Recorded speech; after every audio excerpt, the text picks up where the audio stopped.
இந்த பேட்டிங்கை வச்சுக்கிட்டா இந்தியாவுக்கு சவால் விடுறீங்க? பாகிஸ்தானின் பரிதாப பேட்டிங்.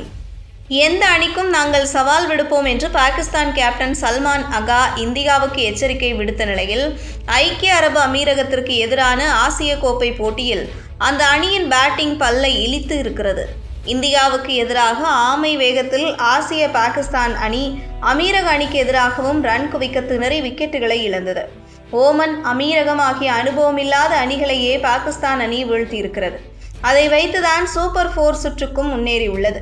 2025 ஆசிய கோப்பை சூப்பர் 4 சுற்றுக்கு தகுதி பெற்றுவிட்டோம் என்ற மகிழ்ச்சியை விட, ஒரு வேகப்பந்து வீச்சாளரான ஷாஹின் அஃப்ரிடியை நம்பியே பாகிஸ்தான் பேட்டிங் இருக்கிறது என்ற கசப்பான உண்மைதான் அந்த அணிக்கு விஞ்சியுள்ளது. களத்திற்கு வெளியே நடந்த சர்ச்சைகளை எல்லாம் ஒதுக்கி வைத்து பார்த்தாலும், களத்தில் பாகிஸ்தான் அணியின் செயல்பாடு, குறிப்பாக பேட்டிங் மிக மிக மோசமாக இருந்தது.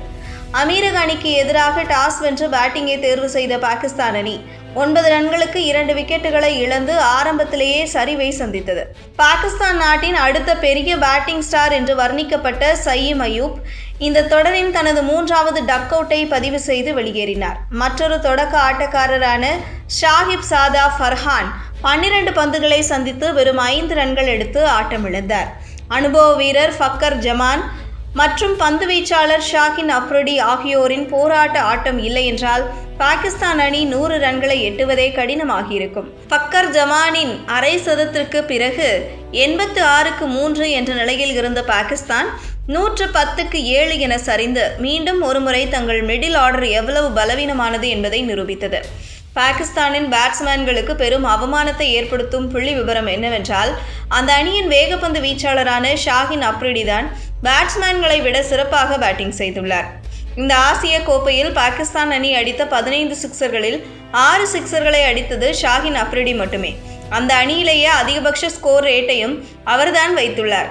மிக முக்கியமாக சயீம் அயூப், கேப்டன் சல்மான் அகா, ஹசன் நவாஸ் மற்றும் முகமது நவாஸ் ஆகிய 4 முன்னணி பேட்ஸ்மேன்கள் சேர்ந்து அடித்த மொத்த ரன்களை விட ஷாஹின் அஃப்ரிடி மட்டுமே தனியாக அதிக ரன்களை, அதாவது 64 ரன்கள் குவித்துள்ளார். ஒரு வேகப்பந்து வீச்சாளர் அணியின் முன்னணி பேட்ஸ்மேன்களை விட சிறப்பாக பேட்டிங் செய்கிறார் என்றால், அந்த அணியின் பேட்டிங் எந்த லட்சணத்தில் இருக்கிறது என்ற கேள்வி எழுகிறது. ஐக்கிய அரபு அமீரகம் போன்ற ஒரு சிறிய அணியிடமே இந்த நிலைமை என்றால், இந்தியாவின் பலம் வாய்ந்த பந்துவீச்சுக்கு முன்னால் இந்த பேட்டிங் வரிசை என்னவாகும்? சூப்பர் 4 சுற்றில் இந்தியாவை மீண்டும் எதிர்கொள்வதற்கு முன் பாகிஸ்தான் அணி தங்களின் பேட்டிங் பிரச்சனைகளுக்கு உடனடி தீர்வு காணாவிட்டால் மற்றொரு படுதோல்வி நிச்சயம் என்பதே கிரிக்கெட் விமர்சகர்களின் கருத்தாக உள்ளது.